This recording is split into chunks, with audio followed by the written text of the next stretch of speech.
Vous allez suivre cette émission spéciale plateau. Quelle est l'évolution du coronavirus en République démocratique du Congo qui occupe, tenez bien, la 80e place parmi les pays les plus touchés par cette pandémie. C'est avant la Côte d'Ivoire. Les États-Unis et le Brésil sont en tête de ce classement mondial. Et pourquoi il y a autant de morts à la présidence de la République? Mort normale ou empoisonnement, allais-je dire. Voilà autant de questions et tant d'autres qui seront posées aux invités qui sont avec nous sur ce plateau. Yamba Yamba, porte-parole du chef de l'État. Le porte-parole, bonjour. Bonjour. Jean-Marie Wafania, l'adjoint au directeur de la communication, Jean-Pierre Wafania, directeur adjoint chargé de la communication à la présidence de la République, monsieur Jean-Marie... Jean-Pierre, décidément. Jean-Pierre, bonjour. Jean-Pierre Wafana, merci beaucoup. Il y a le professeur Jean-Marie Kayembe, pneumologue, maladie des poumons, qui est chargé de maladie des poumons, doyen de la faculté de médecine à l'université de Kinshasa. Professeur, bonjour. Merci, bonjour. Professeur Ndelo, pharmacien, toxicologue, ancien recteur de l'université de Kinshasa, qui fait l'honneur de venir sur ce plateau pour parler justement du Covid-19. Monsieur le professeur, bonjour. Et enfin, le professeur Soumouna, ancien de la faculté des Polytechniques, il enseigne la climatisation. Soyez le bienvenu sur ce plateau, professeur. Merci d'avoir répondu. Merci d'avoir répondu tous à notre invitation. Première question. Je sais que vos différents métiers ou vos différentes spécialisations sont transversales. Il n'y aura pas de questions spécifiques posées à l'un et à l'autre. Je pose des questions et sur ce plateau, vous aurez certainement l'occasion de répondre aux questions posées, questions de complémentarité, s'il y a quelqu'un qui répond et qui a des éléments de réponse à ajouter. Nous sommes d'accord avec cette approche? Merci. Quels sont les symptômes qui sont à la base de la découverte du coronavirus chez un patient?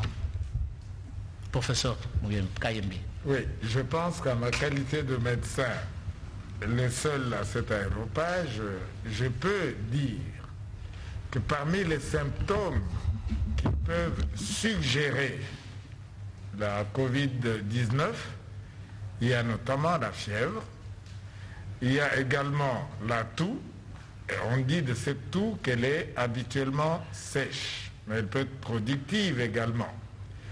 Il y a la difficulté respiratoire qui s'observe chez des personnes qui sont déjà à un certain niveau d'atteinte du système respiratoire. Il y a le rhume. Généralement, on dit dès le départ sans écoulement du nez. Mais parmi les symptômes qui attirent quand même l'attention, il y a l'anosmie. Ça voudrait dire vous ne sentez plus, vous perdez l'odorat. Et aussi la gueusie. La médecine est là, elle est championne dans des termes rébarbatifs. C'est quoi la gueusie? La gueusie, j'allais y arriver, signifie simplement la perte de goût. Je dois ajouter les douleurs musculaires et parfois articulaires. Sans que vous n'ayez une deuxième question, je dois vous dire que ces signes ne sont pas pathognomoniques, n'appartiennent pas seulement, c'est ça, signe pathognomonique, à Covid-19. Tout ce que je viens de dire, on a ça dans la grippe, on a ça dans le paludisme.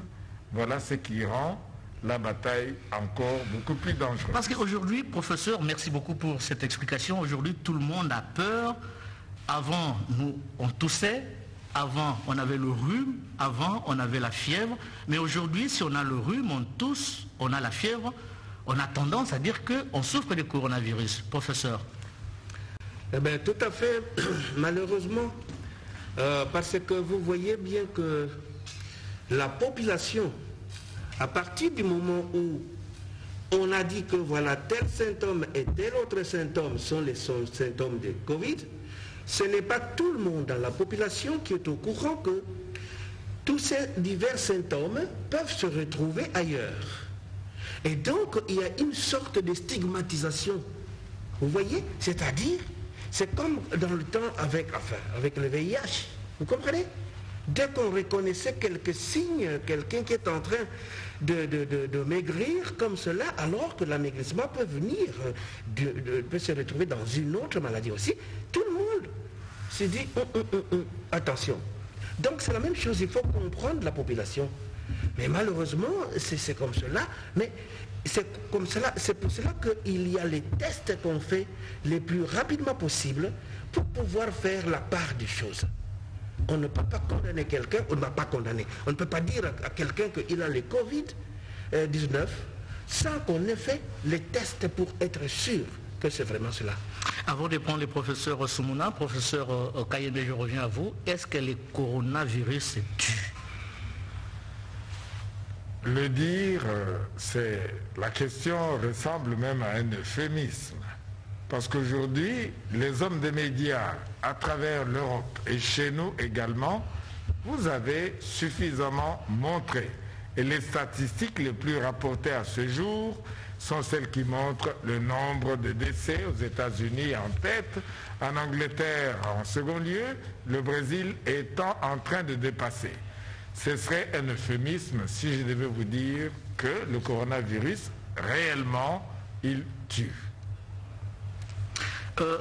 Les statistiques qui viennent de nous parvenir font état pour la journée d'hier, c'est pas aujourd'hui, si le professeur peut-être vous allez en ajouter, des 133 nouveaux cas confirmés à Kinshasa depuis le début de la pandémie déclarée le 10 mars dernier en République démocratique du Congo. Le cumul des cas est de 2966 et 7 provinces sont touchées, au nombre desquelles Kinshasa bat le record des personnes contaminées par cette pandémie. Professeur, est-ce que comment se fait alors la prise en charge des malades, avec quel protocole? Parce que aujourd'hui ça pose problème.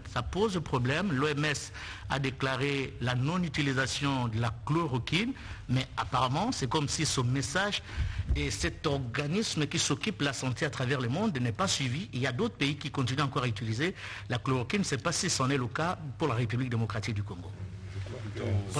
Sans vouloir penser que je suis seul sur le plateau, acceptez que je cesse d'être modeste pour une fois, me chargeant de la prise en charge de la pathologie pour vous dire que réellement, la réaction de l'Organisation mondiale de la santé, notre mère, à laquelle notre pays est un féodé de manière absolue, nous n'allons peut-être pas dans cela suivre le président des États-Unis qui a décidé de retirer son pays de l'OMS.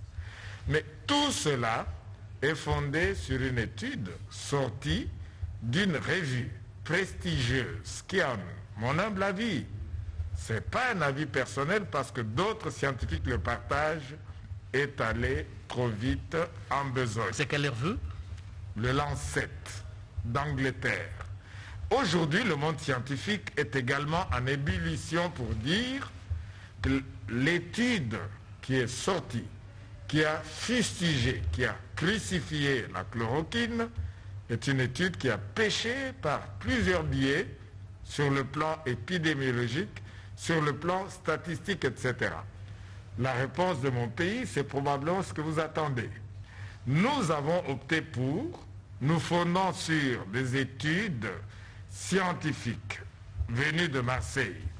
En cela, si le professeur Raoult pouvait nous suivre, je dirais que nous, comme d'autres pays africains, le Sénégal, le Maroc, le Cameroun, le Gabon, avons une expertise, une expérience de cette association chloroquine azithromycine. Vous aurez la semaine prochaine certainement les résultats de notre analyse à l'heure actuelle. C'est ça le scientifique, qui nous montre que nous n'avons pas des choses à reprocher directement à ce que nous avons, en tant que scientifiques, proposé à nos décideurs.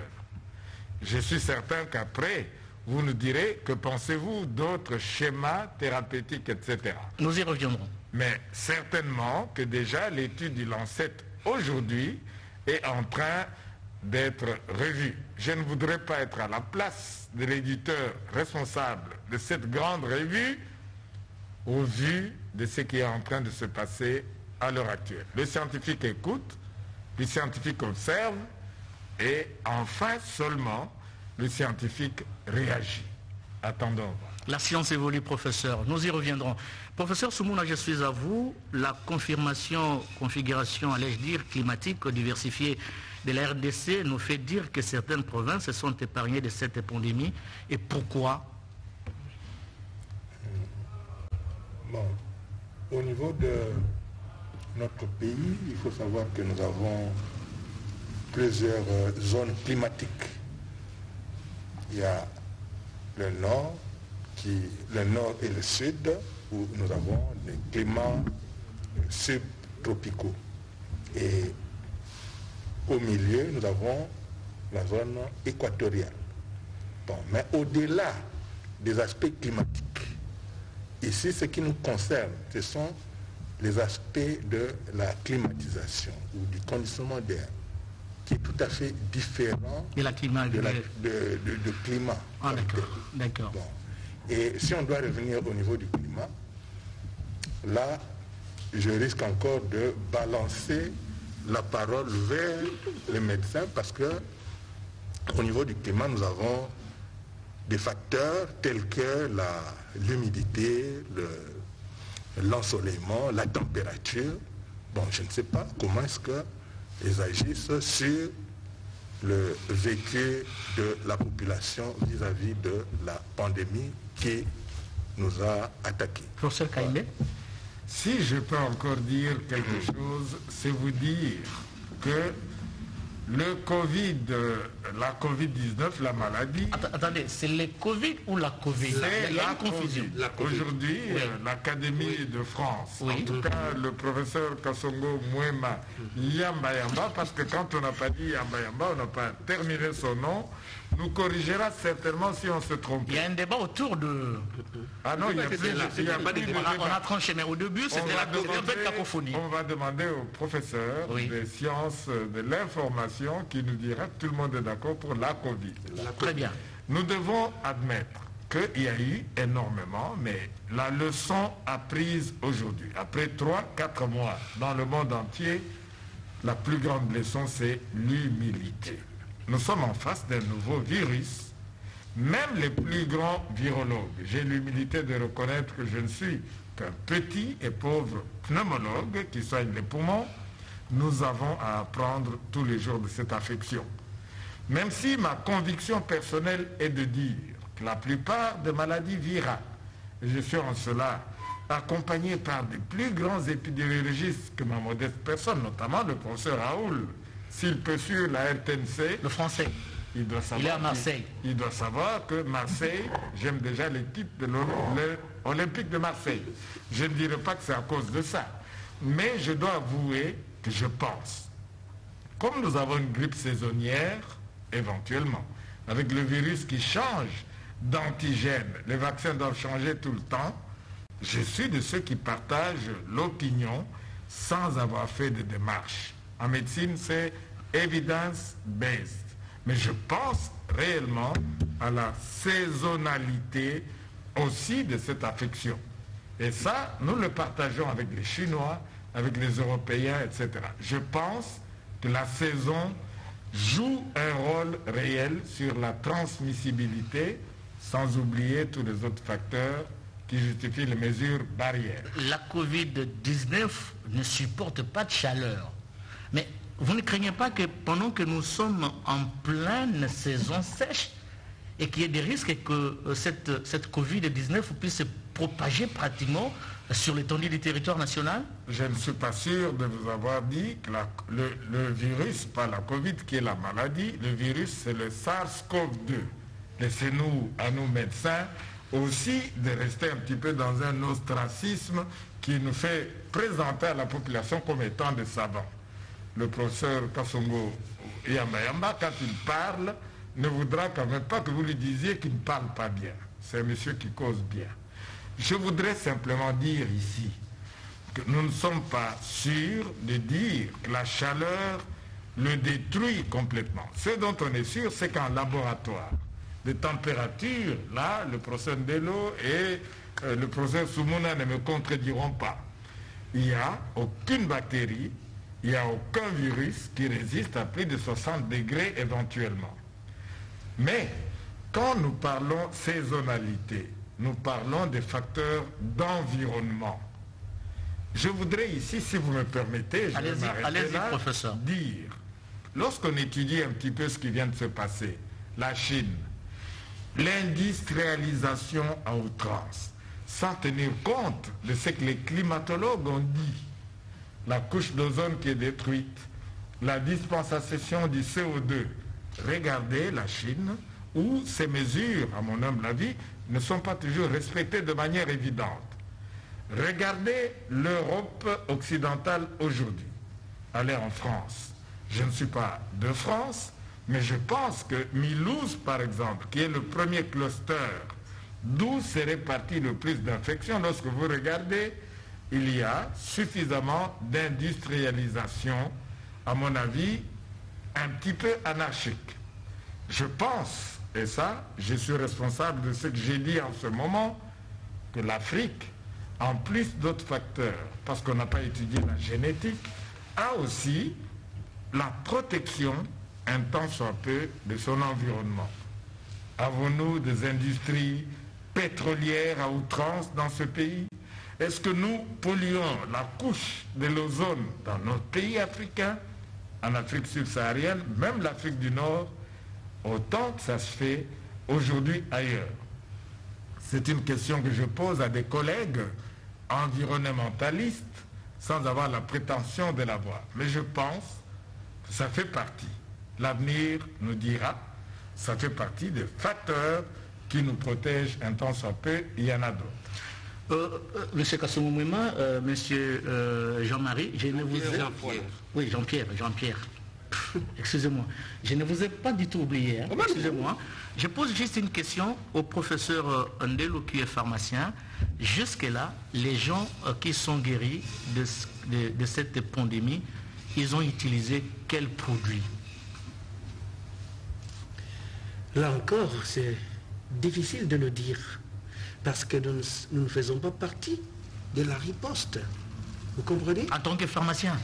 Non. De manière générale, à travers le monde, c'est impossible de savoir ça.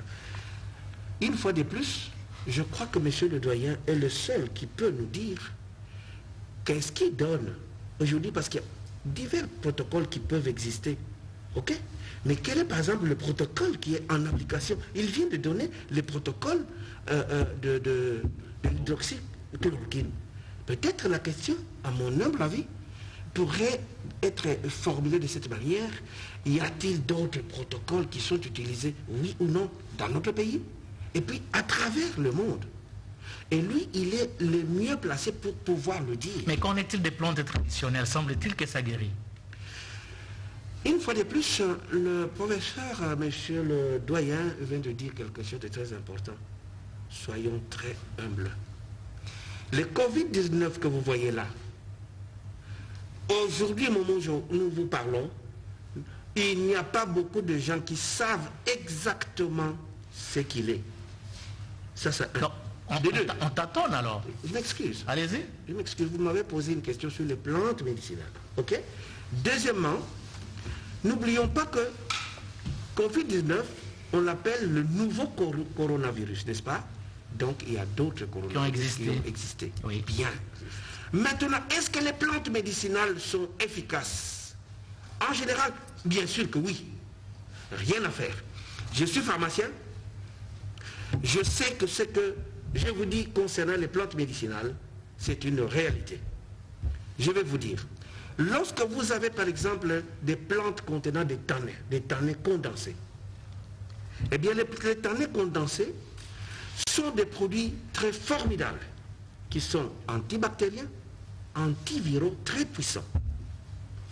Donc ces genres de produits sont capables de pouvoir sans doute agir contre le Covid-19, mais il faut les tester. Vous comprenez? C'est pour cela que tout le monde demande, quand vous entendez les essais cliniques, ce n'est pas qu'on ne veut pas. Mais il est important de pouvoir tester sur les humains de telle manière dans des règles, certaines règles bien définies par l'éthique. Nous avons un comité national d'éthique. Lorsque on veut s'adonner à utiliser des plantes ou même des produits qui sont connus, mais maintenant qu'on veut utiliser dans un autre cadre comme le Covid-19, on doit faire les tests cliniques. En fait, c'est quoi les essais cliniques? C'est simplement en 2 mots, c'est prendre les protocoles nouveaux que vous voulez appliquer ou la plante nouvelle que vous avez trouvée. On va pouvoir prendre des malades de manière randomisée, statistique, et on va définir un schéma très bien précis à suivre. Et alors, il y a des gens, maintenant, des médecins, qui vont être sélectionnés, qui vont donc suivre et qui vont donner ces produits, et on va voir ce que ça donne. Pendant ce temps, professeur, les gens meurent. Je ne pense pas que la science fonctionne comme cela. Il faut faire très attention de ne jamais aller trop vite, parce que vous pouvez avoir encore plus d'ennuis. Il faut faire vite, mais il ne faut pas éviter certaines règles. Je vous parle en ma qualité de président du comité, de vice-président du comité national d'éthique de la RDC et de président du comité d'éthique de la santé d'Afrique centrale. Ce n'est pas que quand on fait les essais cliniques, ça va prendre beaucoup de temps. Ça peut prendre du temps si la décision de faire les essais cliniques traîne. Vous voyez? Mais si la décision ne traîne pas, eh bien, on peut y aller tout de suite et avoir la possibilité d'utiliser tel. Parce que quand vous vous retrouvez, par exemple, devant 8 propositions, 8 protocoles différents, on amène ça auprès, par exemple, de la riposte. La riposte dit, oui, un tel a tel protocole, un tel a tel protocole, et ainsi de suite. Lequel allons-nous appliquer? Il faut essayer, mais il faut essayer selon les règles éthiques. Ce n'est que ça que je dis, et ça s'appelle faire les essais cliniques. Merci beaucoup, nous y reviendrons. Monsieur le porte-parole, s'il y a une structure qui est plus touchée par cette pandémie du coronavirus, la 19, c'est bien la présidence de la République. Pourquoi? D'abord, affirmer que s'il y a une structure qui est la plus touchée, je ne sais pas... Autant de nombre de morts quand même. Je sais pas. Tout le monde qui en parle. Oui, c'est tout le monde qui en parle. Oui. Le problème, il est là. C'est parce que c'est précisément la présidence de la République que tous les yeux sont fixés sur cette structure-là. Nous sommes au sommet. Bien sûr, c'est ce que j'ai dit. Hein, je crois qu'il y a des études statistiques, il faudra, avec l'équipe de riposte, voir exactement quels sont les endroits qui sont les plus touchés, les plus frappés. Mais c'est vrai, au rythme où on a pris les décès au niveau de la présidence, le peuple s'en est ému, d'abord parce qu'il s'agit de la présidence de la République, c'est quand même là où se trouve la première institution qui est le président de la République.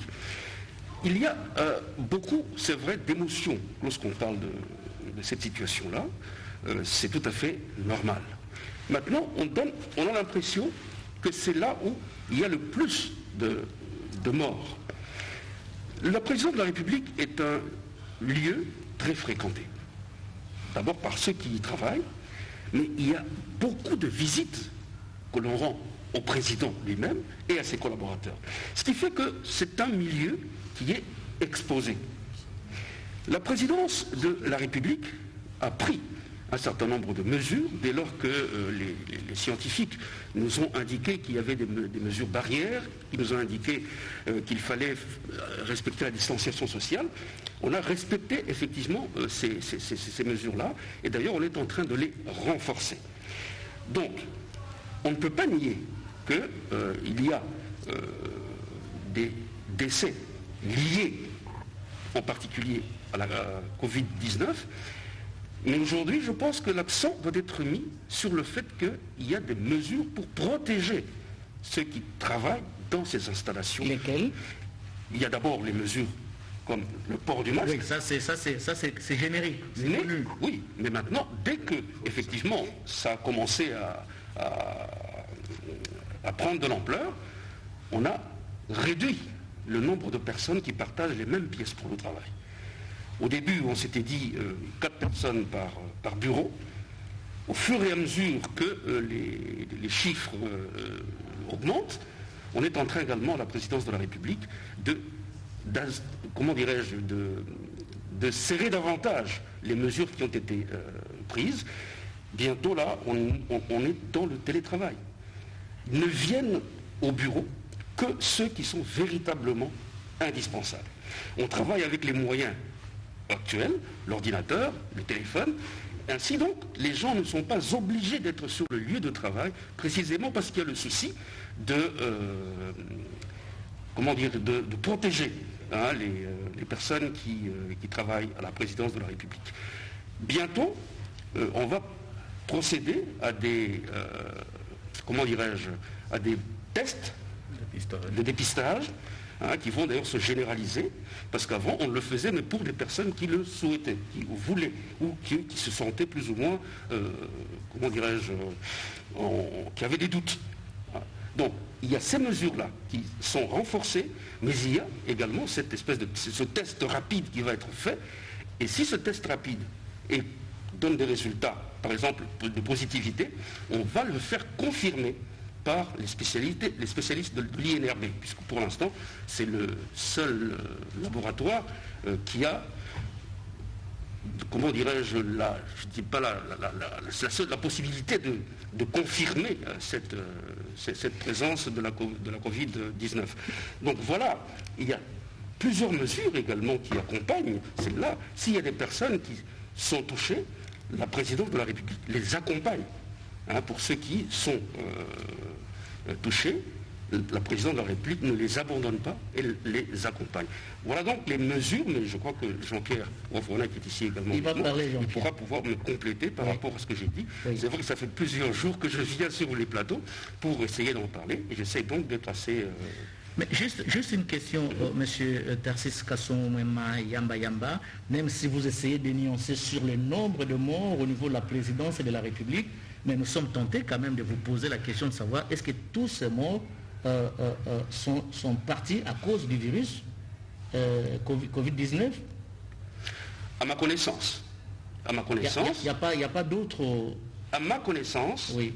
Il n'y a pas de preuves qui ont été apportées pour dire que les personnes qui nous ont quittés l'ont été parce que frappées par autre chose que par la Covid-19. Parce qu'il y a une opinion qui se développe et qui atteste et qui commente, qui dit que en dehors du coronavirus, il y a également du poison. Et du poison qu'on aurait injecté dans la climatisation. Écoutez, je ne sais pas. Je vous pose une question très simple. Monsieur Jean-Marie, Jean-Pierre. Qu'est-ce qui m'arrive, moi, là, aujourd'hui? Excusez-moi de tout cœur. Monsieur Jean-Pierre, vous êtes locataire, vous changez de maison, vous arrivez à une nouvelle habitation. La moindre des choses, c'est de d'abord mettre la couleur, c'est de d'abord changer de poignée, de serrure, c'est d'abord mettre la moquette, c'est d'abord changer de bureau et consort où vous venez avec votre lit. Est-ce que ça n'a été le cas à la présidence de la République, quand vous y êtes arrivé? Je voudrais d'abord revenir à la question que vous avez posée. Avec plaisir. Professeur Kassoumouema, concernant justement les décès qu'on a enregistrés au niveau de la présidence. Je ne dirais pas en série. Vous savez, j'en parle en tout respect envers les familles qui ont été éprouvées. Et donc parce qu'évidemment, on a perdu des collègues. Notamment Charles Kilocho, un confrère, paix à son âme. Qui a été adjoint comme moi à la communication des chefs de l'État. Oui. Donc ça m'a l'air que dans votre question, vous dites que la présidence n'avait pas pris tous les moyens qu'il faut pour protéger son personnel, aussi bien administratif que politique. Je ne dirais pas, je ne pense pas la même chose que vous. Dans la simple mesure que quand on prend globalement la question que vous avez posée, je me dis que le chef de l'État avait pris des mesures de manière prompte, en commençant par la proclamation de l'état d'urgence. Et lorsqu'il a proclamé cet état d'urgence, il a évidemment pris un certain nombre de mesures, notamment en mettant sur pied la task force présidentielle. Pourquoi la task force présidentielle? président a voulu avoir, via ses collaborateurs, des yeux et des oreilles sur terrain pour pouvoir en fait suivre comme il le faut l'évolution de la riposte. Et donc aujourd'hui, sur ce point-là, on va dire que le chef de l'État a été prompt à réagir par rapport à la pandémie. Maintenant, de manière spécifique, pour revenir à la question que vous m'avez posée directement, je dirais que en temps normal, nous fonctionnons avec des services de nettoyage qui sont depuis longtemps installés à la présidence. Ça fait partie de l'administration.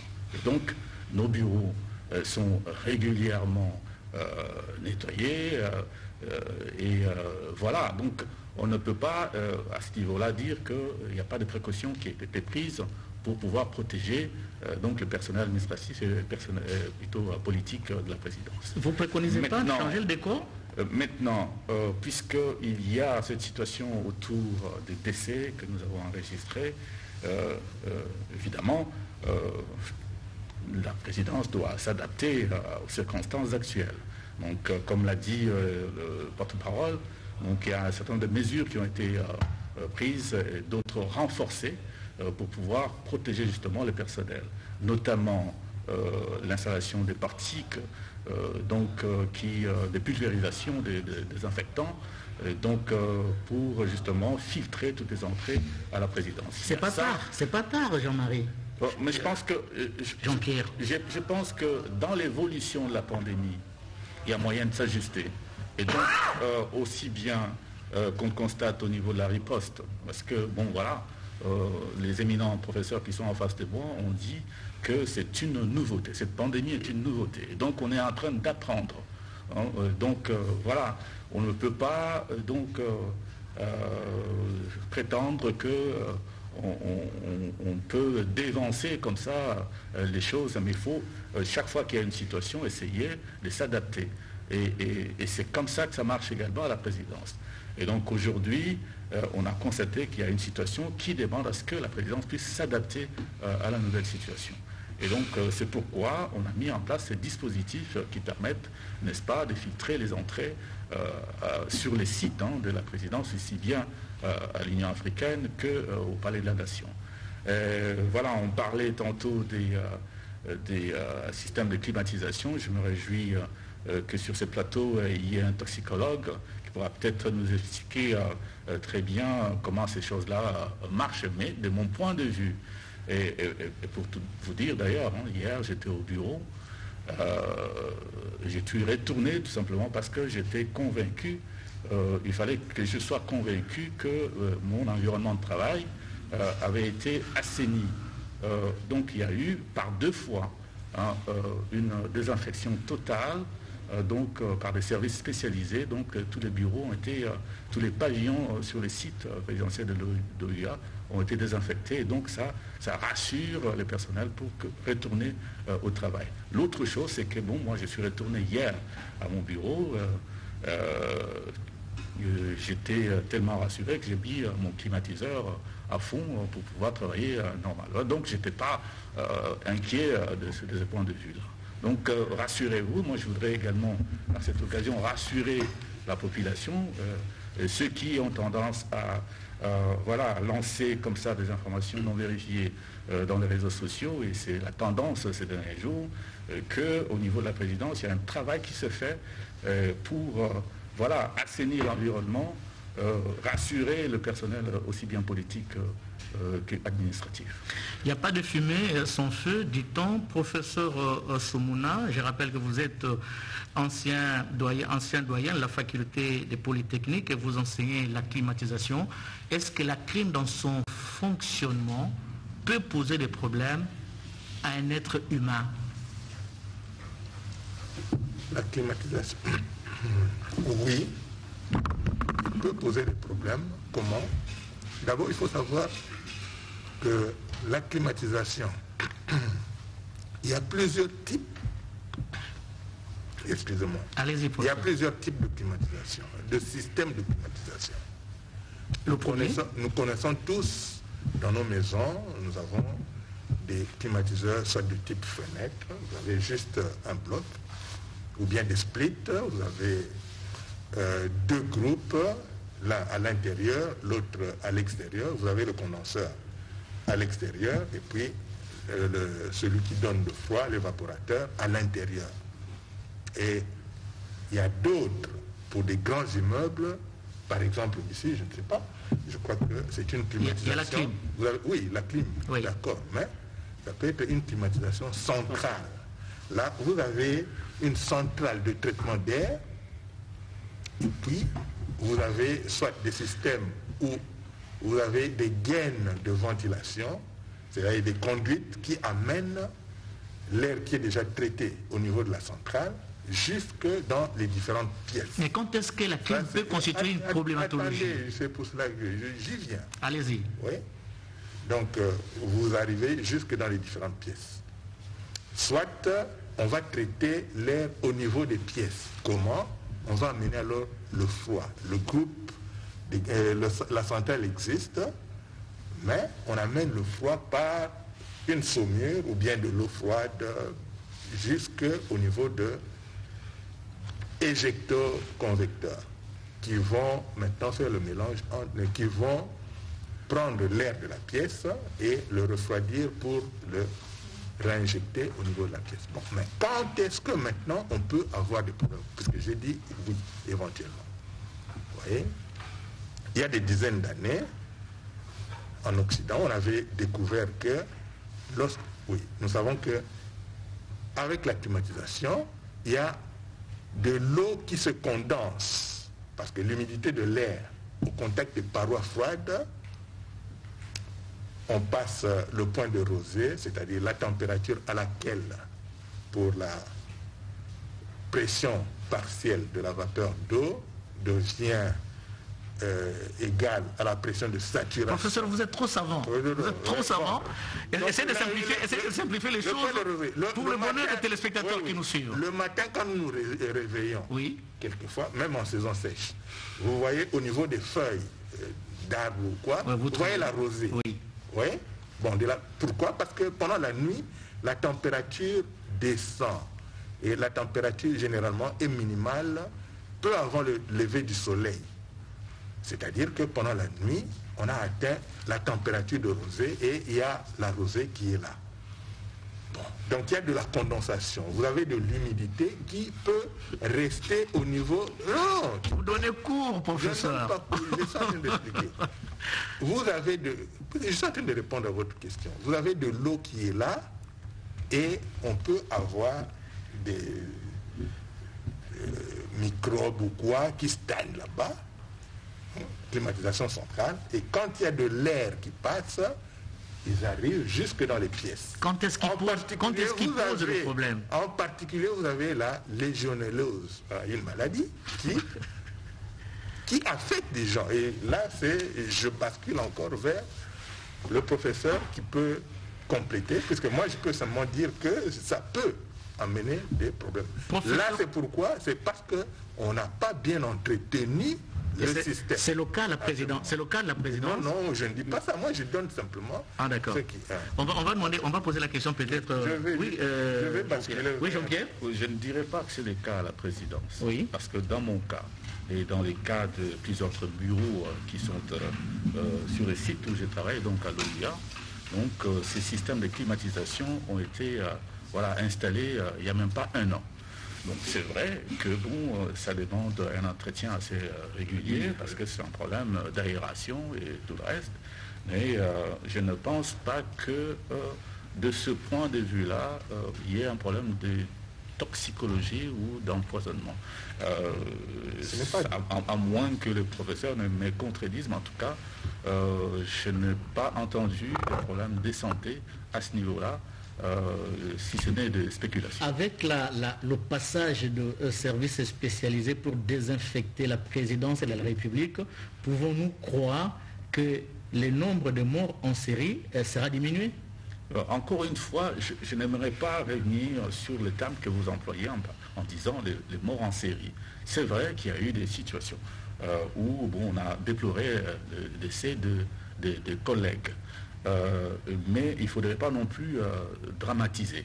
Je me dis, dans une perspective comparative, vous n'aurez pas de soubassement en disant, pour expliquer ou justifier ce que vous êtes en train de dire, en parlant d'une série de morts en cascade. Ceci étant dit, il y a un certain nombre de mesures qui ont été prises. Je vous dis, et je le confirme ici, donc le cabinet présidentiel va procéder incessamment donc, au dépistage d'abord du Covid, pour rassurer tout le monde. Donc c'est un appel qui a été fait depuis quelques jours, et on a invité le personnel, aussi bien administratif que politique, pour qu'il se fasse dépister. Et cela est également valable pour des questions d'empoisonnement. Parce qu'il faut rassurer, n'est-ce pas? Il faut rassurer, et donc aujourd'hui, de façon volontaire, les gens vont se présenter sur le site du Palais de la Nation pour pouvoir se faire dépister. Aussi bien pour le poison que aussi bien pour la Covid-19. Donc, une fois de plus, pour ceux qui s'interrogent, ceux qui s'inquiètent, les familles, etc. Et une fois de plus, j'aimerais le dire ici avec beaucoup de respect pour les familles qui ont perdu les leurs, qui sont nos collègues, qui sont nos amis, nos connaissances. Et donc, voilà, donc c'est regrettable qu'ils soient partis, mais en même temps, il faudrait qu'on prenne des dispositions. Et là, la présidence a pris des dispositions pour pouvoir rassurer le reste des patients. Et merci pour ce rôle de sapeurs-pompiers que vous jouez pour ne pas alarmer la situation. Je voudrais juste poser une question sur la clim, professeur Kayembe. Quand est-ce que la clim pose problème aux utilisateurs? Et la deuxième question, ça sera une question ouverte à tout le monde. Il y a prolifération des différentes structures pour gérer la Covid-19 en République démocratique du Congo. Vous avez le task force au niveau de la présidence et de la République, vous avez les gouvernements avec le ministère de la Santé, vous avez les comités de riposte et vous avez également la coordination pour gérer des fonds. Pourquoi cette prolifération des structures juste pour gérer cette pandémie? Ça, c'est une question verte, mais d'abord, en ce qui concerne la climatisation comme problématologie au niveau des humains. Je suis heureux de répondre à la question de la climatisation en ma qualité de pneumologue. Déjà, je dois dire d'entrée de jeu que la climatisation pose problème au moment où on a déjà une prédisposition à certaines pathologies respiratoires. Je parle des asthmatiques, je parle des sujets qui ont ce que nous appelons la bronchite chronique, dans notre jargon, la bronchopneumopathie chronique obstructive. Le froid, quand il intervient... Tout ça, pourquoi tout ça?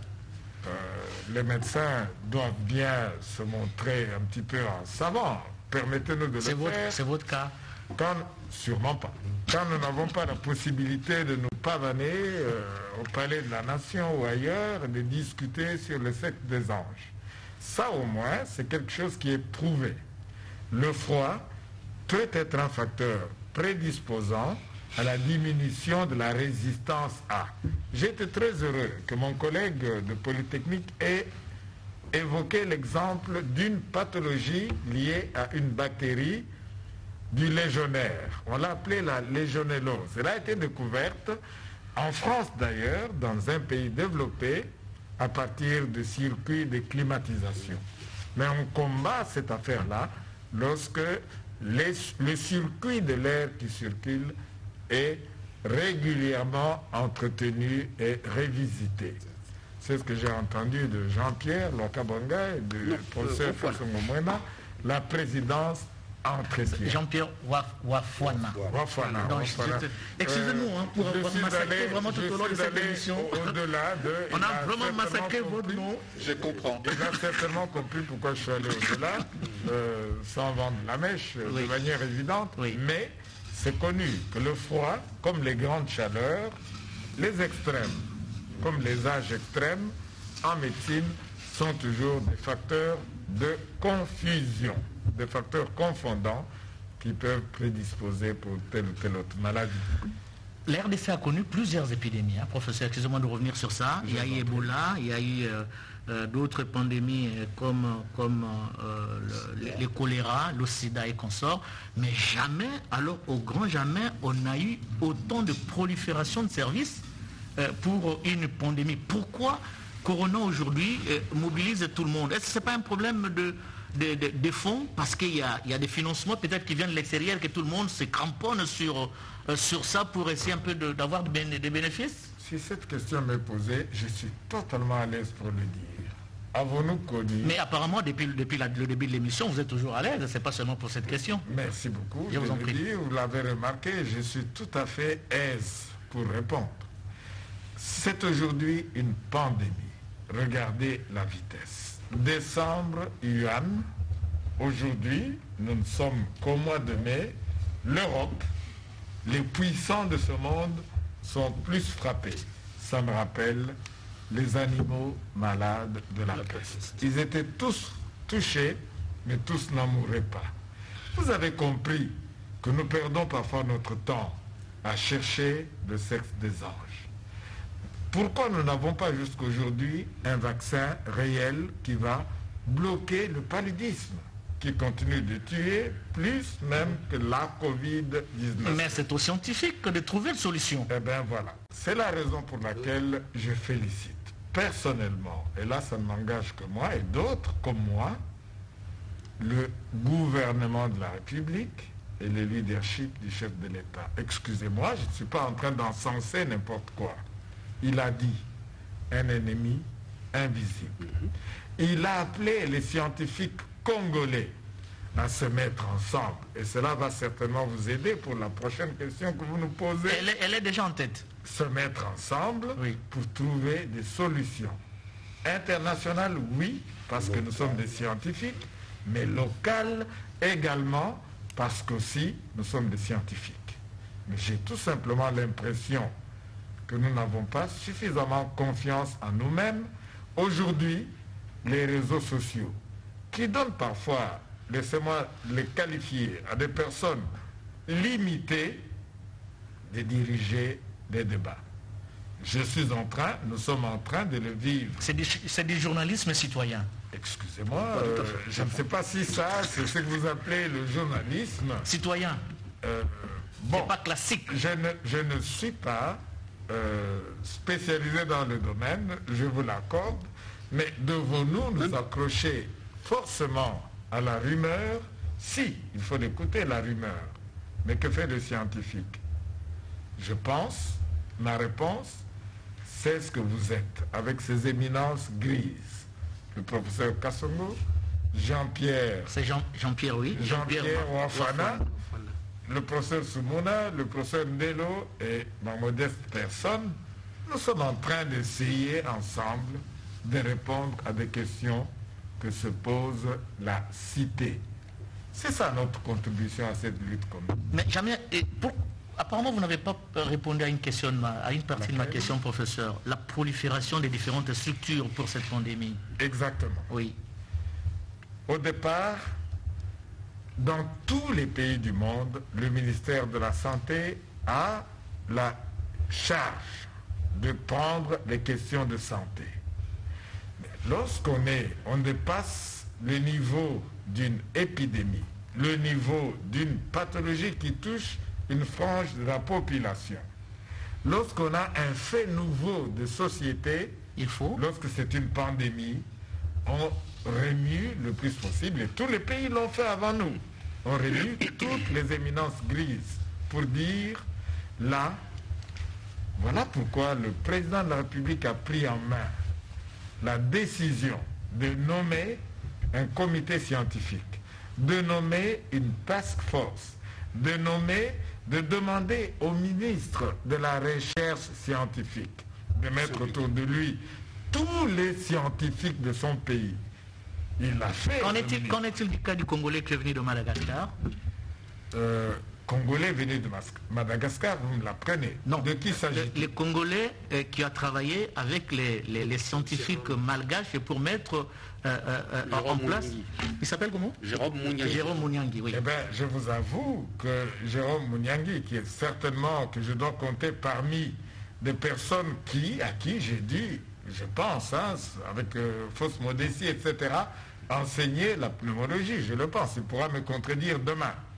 Il a été reçu par le comité scientifique. Le professeur Ndelo a dit tout à l'heure que l'acceptation d'un protocole, quel qu'il soit, respecte certaines règles d'éthique, de protection de ceux qui vont consommer les médicaments, etc. Le docteur Jérôme Mouniangui est dans ce processus, a été reçu. Il est avec vous?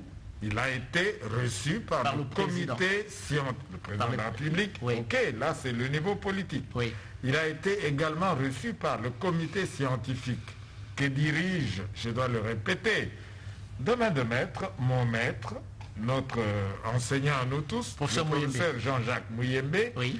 qui n'est pas un dictateur, je le répète, qui a accepté tout le monde. On a un comité scientifique et le professeur Ndelo l'a dit.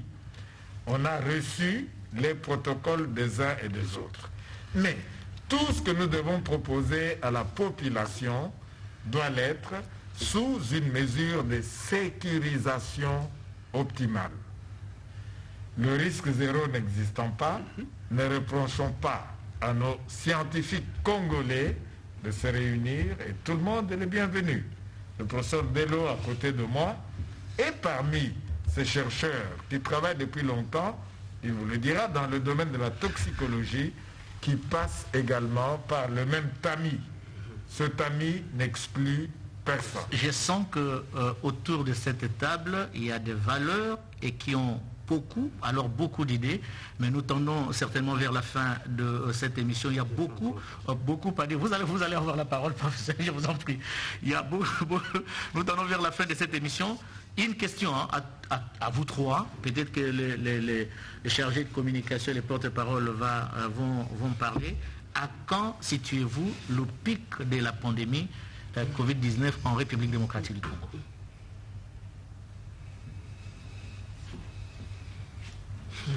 Pourquoi ce silence?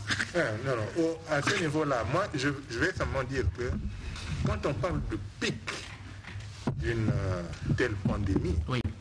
c'est que les scientifiques, on élabore des modèles mathématiques qui prennent en compte un certain nombre de données du terrain, et à ce moment-là, on peut dire que le pic, on estime, on prévoit. Vous voyez, on projette. Donc, Et c'est ça le rôle des scientifiques que vous êtes. Oui, mais Pour prévoir. Là, nous avons le doyen, Oui. qui est pneumologue. Il va parler. Nous avons Il va le parler. toxicologue. Oui.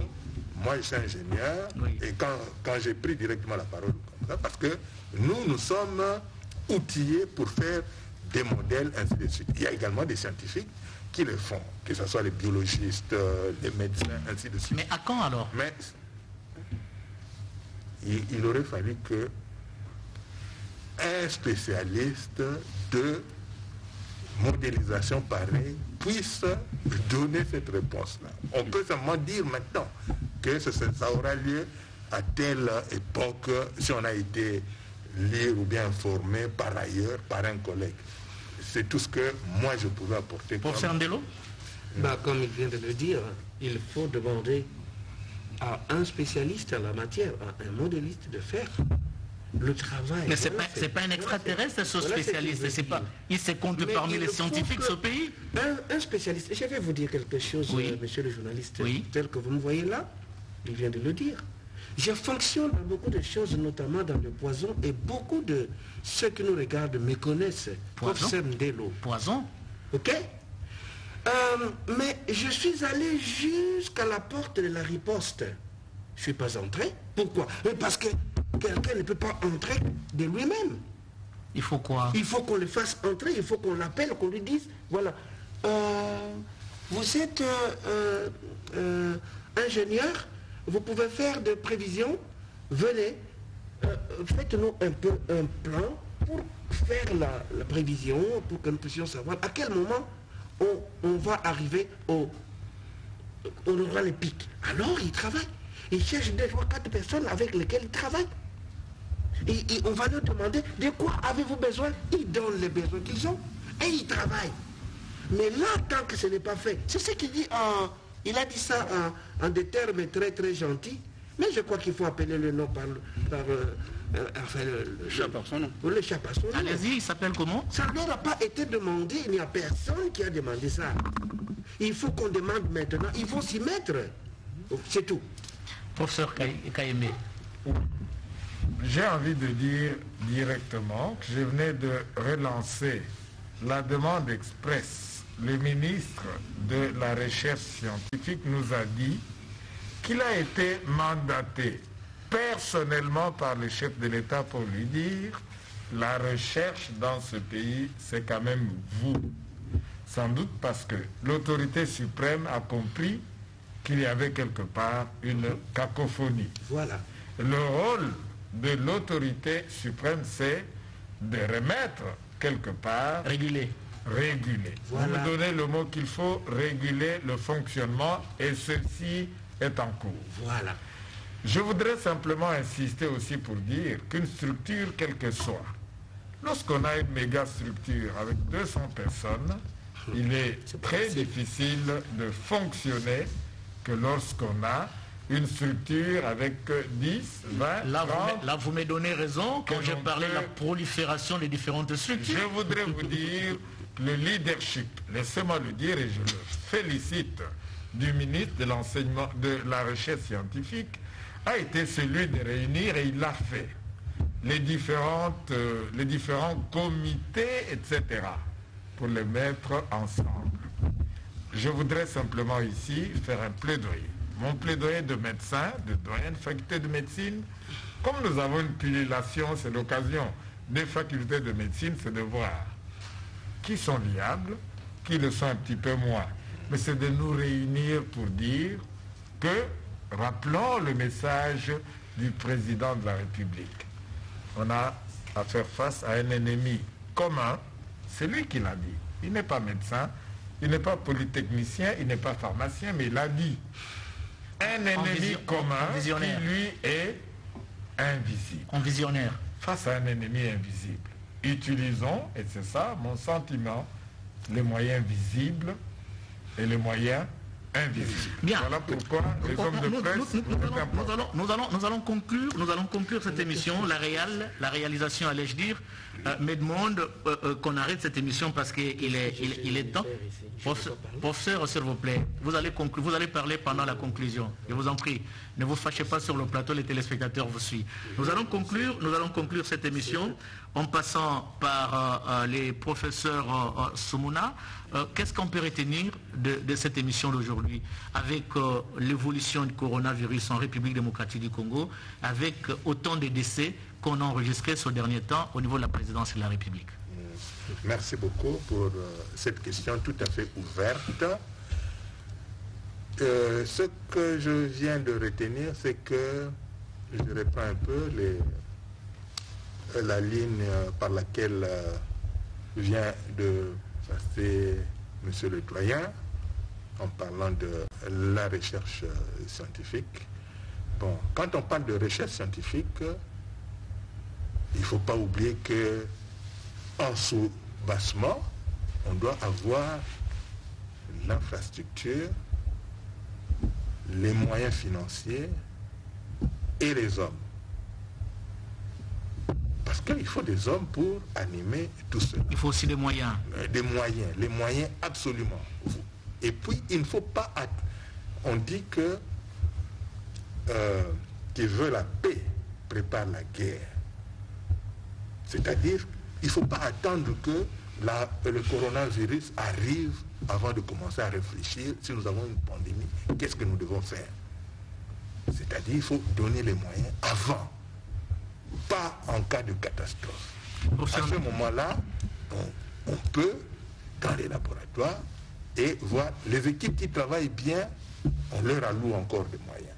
Et parce qu'il ne faut pas dilapider non plus l'argent de l'État. voilà un peu ce que... Et pour terminer, on a parlé... Professeur, votre avant-dernière question, c'était le pic de l'épidémie. J'ai senti un silence de mort sur ce plateau quand on a posé cette question. Non, monsieur le doyen, c'est qu'il y a au moins un médecin, un docteur, qui doit terminer bientôt, je ne sais pas s'il a déjà défendu, mais il fait la modélisation mathématique. Je dirige sa thèse, j'en suis fier, le docteur Serge Bissouta. Parce que, pour moi, c'est... Très bien, il faut des moyens pour le personnel soignant. Et ils ne sont pas nombreux, ceux qui font des pareilles recherches. Est-ce que la RDC n'en a pas, ces moyens? Mais là, demandez au recteur si on lui donnait les moyens. Et aujourd'hui... Professeur Ndelo, en conclusion, je sais que vous avez beaucoup à dire. En conclusion, vraiment, ce n'était pas pour ça que je suis venu pour parler en conclusion. Excusez-nous, professeur. Je suis toxicologue. Allez-y. Vous pouvez ajouter toujours quelques mots sur la toxicologie. Allez-y. D'abord, je voudrais enchaîner sur ce que M. le doyen a dit. Il y a eu de la cacophonie. Il faut remettre les choses au point. Non pas au niveau du président de la République, qui a fait ce qu'il fallait. Mais ensuite, après, il y a eu n'importe quoi. À quel niveau? À tout le niveau en bas. Vous refusez de citer. Ah oui, mais enfin. Allez-y. De deux. On n'a pas suffisamment tenu compte de tous ceux qui pouvaient intervenir dans la riposte. Il y a eu de sortes de barrières. Il faut faire sauter ces barrières. Notamment les toxicologues que vous êtes. Pas nécessairement moi. Il y a beaucoup de gens, beaucoup de chercheurs formidables dans notre pays. Il faut fédérer. Vous comprenez? Il faut fédérer, il faut réunir toutes ces valeurs. S'il vous plaît, oui. Il a dit quelque chose concernant, par exemple, au niveau de la recherche scientifique. On les a vus, on a réuni des gens, et puis c'est fini. Pensez-vous que c'est comme ça que ça doit se faire? Non. Parce que normalement, eux, ils sont là au front. Ils doivent être accompagnés par des travaux qui sont en train d'être faits au niveau des chercheurs. Alors maintenant, je vais terminer par le problème de la présidence. Vous savez, mais comment est-ce possible que quelqu'un dans les réseaux sociaux se permette de dire qu'il est allé à la présidence, qu'il a vu qu'il y a de l'acide cyanhydrique et qu'on a mis dans les climatiseurs. Et personne ne fait une enquête pour... Les gens qui sont à la présidence ont démontré qu'il n'y en avait rien, professeur. S'il vous plaît, nous sommes là pour ça. Allez-y. Personne n'a demandé une enquête pour qu'on sache ce monsieur-là, c'est qui. On a dit que c'est un médecin toxicologue. Certaines personnes... Vous le reconnaissez? Non. Mon Dieu de bon Dieu. Ne prenons pas les choses à la légère, s'il vous plaît, monsieur le journaliste. Je vous en prie, professeur. C'est très, très important. Je vais vous dire, moi, je suis toxicologue et je travaille à divers niveaux. D'abord, je soigne des gens. Je sais que monsieur le doyen va me dire que ce n'est pas normal, mais je soigne parce que dans le fameux poison de l'Est, j'ai mis au point des choses qui sont formidables. Vous voyez? Alors maintenant, je fais aussi, quand il y a des autopsies, souvent, quand j'avais les moyens, maintenant je n'ai même plus le moyen, mon laboratoire est tellement par terre. Le message est passé. Mais oui. Alors, normalement, c'est le parquet qui va me réquisitionner. On ne peut pas se présenter comme ça à la présidence de la République et puis commencer à faire aller regarder les climatiseurs ou faire ceci, cela. Ça ne se fait pas. Pas du tout. Et le rapport va être envoyé à qui de droit, c'est-à-dire au parquet. Enfin, je vais vous dire, ce qui manque dans notre pays, c'est un centre anti-poison. Il faut en créer. Tout le monde a peur du poison. Tout le monde a peur. Les gens que je soigne chez moi, j'ai beau leur dire qu'il ne faut pas avoir peur parce que ce n'est pas des empoisonnements, mais c'est des intoxications environnementales. Ils ne veulent pas me croire. Il faut un centre anti-poison qui puisse être mis en route dans le cadre de la Covid. Pourquoi? C'est un centre étatique et non privé. Non, pas privé. Ah d'accord. Un centre étatique financé convenablement. Les compétences sont là, et je vais terminer par là. Alors, dans le cas de la Covid, pourquoi? Parce que beaucoup comment je peux dire, des symptômes de cet empoisonnement entre guillemets de l'Est correspondent aux symptômes de la Covid. Alors beaucoup de gens se disent, et on m'appelle, il y a beaucoup de gens qui m'ont appelé, qui m'appellent, professeur Ndelo, vos histoires là de Covid, en fait, c'est l'empoisonnement qu'ils sont en train de confondre. Vous voyez, non? Donc il faut faire une étude conjointe de la Covid, mais aussi de ces phénomènes-là de l'empoisonnement entre guillemets de l'Est, que j'appelle moi une intoxication environnementale. Parce que je ne veux pas dire de choses ici, mais si on me reçoit en privé, je dirais certaines données que j'ai. La Covid, je termine par là, ne va pas disparaître. Il n'y a pas de raison que ça disparaisse. Et nous allons avoir deux problèmes de fond comme ça. Et la Covid et le problème de l'empoisonnement. Il faut étudier les deux. Il faut un centre antipoison. Merci. Jean-Pierre? Oui, sur votre avant-dernière question, quand vous parlez du foisonnement des structures, etc., j'aimerais plutôt parler d'un comité multisectoriel. On va dire que dans cette riposte, évidemment c'est un processus, il faut qu'il y ait une complémentarité de compétences et de connaissances. Et donc c'est pourquoi voilà, on a mis en place notamment la task force. Il y a le comité de riposte dirigé par le professeur Mouyembe, secondé par le professeur Kayembe, et le secrétariat technique, il me semble, qui s'occupe de l'administration et tout ça. Et donc, évidemment, n'oublions pas le ministère de la Santé. Donc, tout ça mis ensemble participe, procède donc de cette riposte dont on parle ici. Et pour revenir donc à ce que disait le professeur Ndelo, je pense que c'est extrêmement important de clarifier. Jean-Pierre, le professeur Ndelo a parlé, nous concluons maintenant l'émission. Oui, c'est ma façon de conclure. Ah d'accord, très bien. Parce que je répondrai plus la parole, évidemment. Je me dis qu'il faut effectivement que voilà, on fasse la lumière là-dessus. Et pour qu'on fasse la lumière, ne peut se convaincre d'un empoisonnement que quelqu'un qui a fait faire des tests toxicologiques pour que voilà, on sache que voilà, telle personne a été empoisonnée. Donc autrement, donc c'est vraiment impossible. Voilà. Merci. Professeur Kayembe, le professeur Ndelo vient de dire quelque chose d'important. Nous allons vivre avec la Covid-19.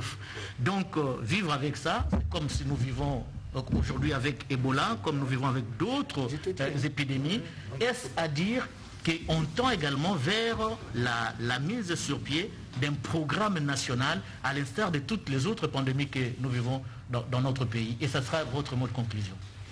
Mon mot de conclusion, ce sera pour dire oui, vivre avec la Covid-19, mais la Covid est la troisième épidémie qui prend une allure internationale aujourd'hui du coronavirus. La grippe est beaucoup plus vieille. Souvenons-nous de la grippe espagnole depuis 1908, etc. 18 jusqu'aujourd'hui. Ça signifie que le monde a continué d'évoluer en dépit d'eux. Vivre avec la Covid-19 n'est dans mon esprit pas synonyme de vivre dans la psychose de la Covid-19. Je suis d'accord. On s'en sortira. Nous aurons, et c'est ce que je voudrais dire, ce qui nous sauve un petit peu, nous, Africains aujourd'hui, certainement un certain degré d'immunisation collective qui aidera à contenir un tant soit peu cette affection. N'oublions pas les efforts aujourd'hui d'appliquer dans la communauté les mesures barrières. Nous sommes tous masqués ici, pas pour qu'on nous reconnaisse pas. C'est un rôle pédagogique de notre part. C'est ce que nous devons dire. Merci professeur. Merci. Monsieur le porte-parole, on parle aujourd'hui de la reprise des cours au niveau du primaire et du secondaire, même si la pandémie prend des allures inquiétantes dans notre pays. C'est un risque et bien sûr nous aurons certainement l'occasion de recevoir sur ce plateau les concernés, notamment le ministre de l'EPST. Mais que pouvons-nous retenir de cette émission? Mais d'abord que l'on a essayé de clarifier un certain nombre de choses. Je suis heureux de la participation des éminents professeurs.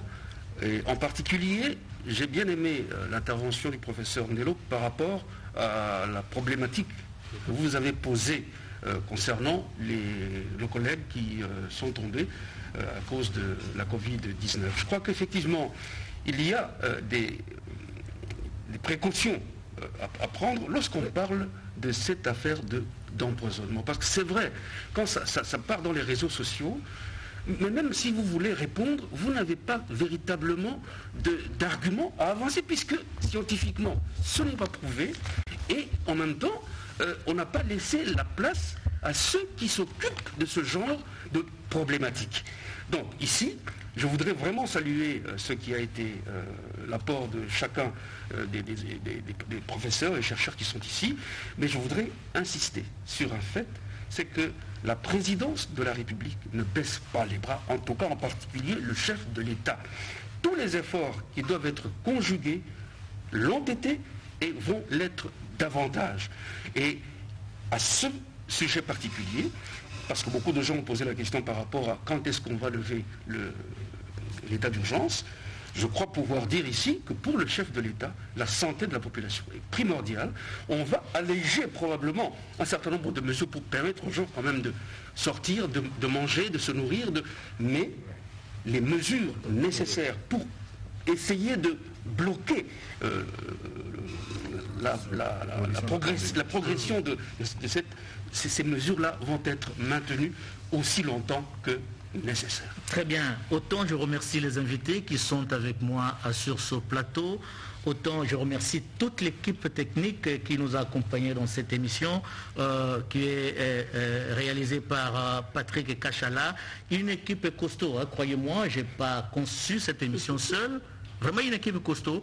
Angèle Mabiala était là, Françoise Bouela était là, Fifi Mukundi, Lucie Chesenda, Rikinzouzi, Suzy Ngoï, Marthe Mangaza, Pierre Hibert à partir de Paris a contribué également à cette émission. Il y a eu Gerta Mabundu à partir des États-Unis, Wilfried. Beaucoup de confrères et consoeurs qui ont conçu avec moi cette émission. Grand été le plaisir pour nous de vous recevoir. Ça ne sera pas la dernière fois. Nous aurons également le même plaisir prochainement quand vous serez avec nous sur ce plateau. Professeur Ndelo, tranquillisez-vous, vous êtes une valeur. Nous aurons l'occasion certainement de vous inviter pour les prochaines éditions. Merci et au revoir. Au revoir.